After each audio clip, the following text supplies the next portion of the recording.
Estudo Bíblico Isaías 2. O capítulo 2 começa com o futuro desejo universal para saber a verdade de Deus e chama a atenção aos privilégios presentes de Judá como os recebedores exclusivos da revelação divina. Ele continua a mostrar as vantagens da obediência, os juízos advindos por causa de desobediência ou indiferença, e a certeza do triunfo da palavra de Deus. Os versículos 2 a 4 estão repetidos em Miqueias 4, 1 a 4, com algumas variações que o Espírito Santo inspirou para o benefício da audiência rural de Miqueias. Verso 2, Monte da Casa. Refere-se à situação topográfica do templo material no cume do Monte Moriá em Jerusalém. Mas o verdadeiro templo espiritual e eterno já está elevado acima de qualquer altura geográfica. Hebreus 12, 22. Afluirão. A figura representa uma torrente de pessoas a subir até inundar o alto das colinas. Israel desfrutou o privilégio de adorar o Senhor em Jerusalém. Inimigos idólatras os cercavam nos dias de Isaías, mas a grandeza do privilégio será completamente realizada na era milenial, quando o monte da casa do Senhor será exaltado e o mundo inteiro quererá dirigir-se para Jerusalém. Esta expectativa de conversão dos gentios é uma parte importante da profecia do Velho Testamento. Isaías 40, 45, Jeremias 3, 17, Amós 9, 12, Ageu 2, 6 e 7, Zacarias 8, 20 a 22, 14, versos 16 e 17 e Atos capítulo 9, verso 15. Também é um cumprimento da promessa dada a Abraão de abençoar a todos os povos sobre a terra. Gênesis 12, 3 e 22, verso 18. Verso 3, de Sião sairá a lei. De Jerusalém raiou a luz aos gentios. Aos judeus foram confiados os oráculos de Deus. Romanos 3, 2. Dos judeus descende o Salvador. Romanos 9, 5.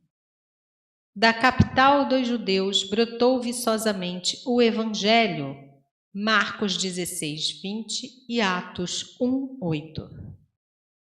Jerusalém será o centro para a propagação da palavra de Deus. Deus agora está atraindo a si os povos, João 6, 44 e 12, 32. O Espírito Santo está sentenciando-os e convencendo-os. João 16, de 8 a 11. Desse modo, a conversão dos gentios tem um cumprimento preliminar na presente era da Igreja, onde o Evangelho está sendo espalhado ao redor do mundo. Mas a promessa terá seu cumprimento completo no milênio. Então, o mundo inteiro será unido sob o comando de Jesus ressuscitado e glorificado. O novo tempo no qual judeus e gentios servirão ao único Rei. Capítulo 11, versos 9 a 12, 27, verso 13, 56, versos 3 a 8 e 66, versos 19 a 23. Verso 4. A era milenial será um tempo de paz, porque o Senhor será o juiz soberano. Ele decidirá qualquer disputa entre nações ou indivíduos, provendo perfeita liberdade da guerra e de todo conflito. Os instrumentos de guerra serão reciclados em instrumentos de agricultura, simbolizando uma vida plena de paz. Contudo, o mundo tem que primeiro sofrer grandes juízos. Veja Joel 3,10 para uma reversão das imagens de Isaías aqui, indicando que o reino será introduzido através de juízo, isto é, os juízos da grande tribulação. Verso 5. A mensagem primária de Isaías, assim como a de todos os profetas, era o seu próprio povo de seus dias. Ele introduz o futuro para reforçar a mensagem de Deus para o presente. Assim, Isaías vai de um lado para o outro entre o futuro e o seu próprio tempo. Na luz das bênçãos futuras da palavra profética de Deus, ele exorta a casa de Jacó, que realmente não merece o nome Israel, a vir e andar na luz dos ensinos e das bênçãos do Senhor. Capítulos 9, verso 2, 30, verso 26, 42, versos 6 e 16 e capítulo 60, versos 1 a 3. Os povos de todas as nações farão isto algum dia. Eles têm a oportunidade e o privilégio de fazerem isto naquele momento. 1 João 3, 3. Versos 6 e 7. Nos dias de Isaías, Israel estava menosprezando o privilégio de ser o povo escolhido de Deus e estava imitando as nações pagãs ao seu redor como substitutivo. Como os pagãos, eles estavam seguindo superstições ou costumes do Oriente, Assíria e Babilônia, e praticando adivinhação, como agoureiros, que eram proibidos em Israel. Êxodo 22, 18, Levítico 20, 27, Deuteronômio 18, 10, 12, 14, Isaías 8, 19, 1 Samuel 28, de 8 a 25 e Ezequiel 13, 9. Eles também estavam trocando apertos de mão com pagãos para entrar em alianças comerciais e matrimoniais, também proibido. Êxodo 23, 32. Em vez de confiar no Senhor, Salmo 20, verso 7, eles estavam confiando em cavalos, carruagens, poder militar, riqueza e idolatria. Capítulo 30, verso 16, 31, versos 1 e 3. Por causa disto, Deus estava a ponto de abandoná-los. Isaías não condena a riqueza em si, mas como as pessoas a adquiriram. Muito dessa riqueza veio através da opressão ao pobre. Durante o tempo da prosperidade, o rei Uzias ficou poderoso, mas o orgulho o conduziu à queda. 2 Crônicas 26, 16. Verso 8. Juntamente com o fato da sua terra estar cheia de riqueza, ela está também cheia de ídolos. A presença de ídolos em todos os lugares mostra as profundezas para as quais Israel tinha caído. O termo ídolos pode ser traduzido literalmente nada. Jó 13, 4 e Zacarias 11, 17. O uso desse termo por Isaías revela o seu desprezo pelos ídolos, como sendo estes nada mais que o trabalho de mãos humanas. Verso 9. Diante dos mais abomináveis ídolos, Baal, Astarote, Milcom, Dagon e Haddad e todos os outros, Deus humilhará a humanidade, o povo como um todo, em hebraico Adaham, e indivíduos, o homem em particular, Isbe, pois todos, não importando a classe, tinham se curvado aos ídolos. Verso 10. Os criminosos e fugitivos frequentemente se escondiam nas cavernas de pedra calcária dos penhascos da terra de Israel. Davi fez isso quando o rei Saul estava procurando para matá-lo. 1 Samuel 22, 1. Eles confiaram em coisas terrestres, mas a terra e as pedras não poderão escondê-los. Os que escarneceram da majestade do Senhor irão fugir diante da sua glória, quando ele se levantar para assombrar a terra. Isaías 2, 19 e 21. Durante os juízos que precedem o milênio. A referência imediata é, sem dúvida, aos juízos históricos das invasões assíria e caldaica. Não apenas Israel e Judá, mas todas as nações pagãs daquele período igualmente experimentariam golpes esmagadores de tragédias conforme cada império sucessivo se levantasse e caísse.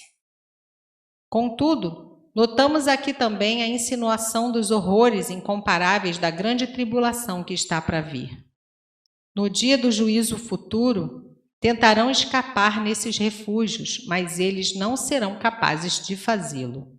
Mateus 24, 15 a 28 e Apocalipse 6, versos 15 e 16. Verso 11. Quando as pessoas estiverem face a face com Deus, toda sua arrogância e orgulho humanos cairão de repente, pois ninguém será capaz de se levantar diante do terror e da glória da sua majestade divina. Naquele dia, sobre aquele dia, ou o dia do Senhor, é linguagem estritamente profética.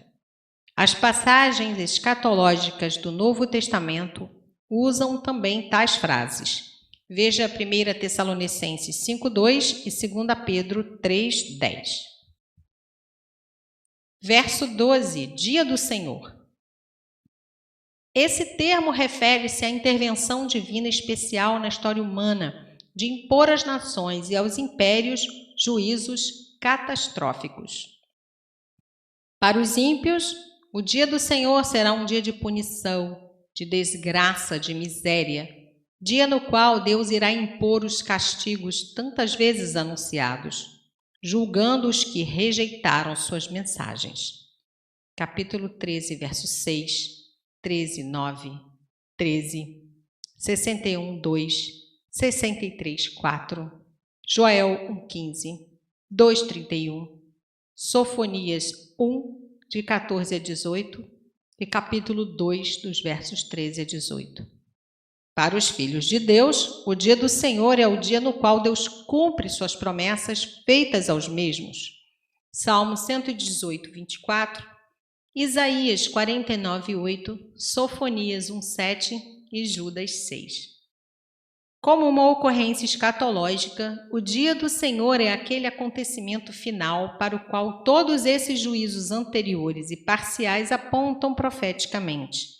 Aquela derrota final de todo o poder humano que precederá a segunda vinda de Cristo, de acordo com 2 Tessalonicenses 1, 7, 2, 12, 2 Pedro 3, 12 e Atos 2, 20. Versos 11 a 17. Note-se aqui que o que vai ser desmoronado e destruído é o orgulho humano em suas várias modalidades.